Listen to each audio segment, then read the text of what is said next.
ang hindi makikarry over to the next Congress. I forgot what Supreme Court decision was that, pero it's about the joint committee something.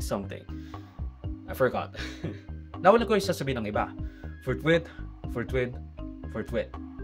Pero this has been my stance from the very beginning.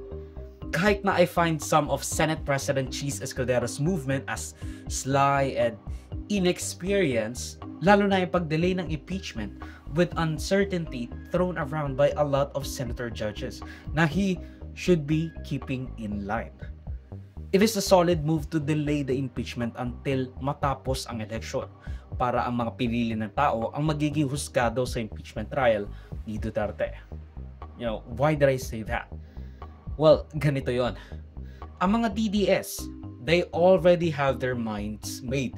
Ma-quit o ma-convict, they'll support the Dutertes most of the time, no matter what.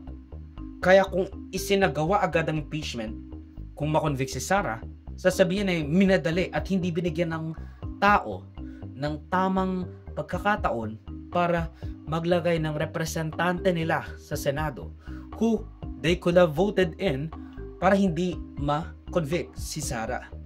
Tapos, kung na-vindicate naman sila sa acquittal, tutong-tuwa sila.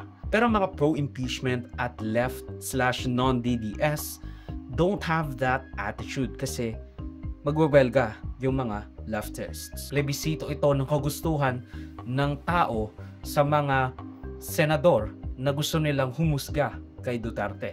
It is a plebiscite ng kung gusto ba ng tao na ang iboboto nila ay magko-convict or they will choose someone na either magko-convict or they trust will convict or acquit Duterte.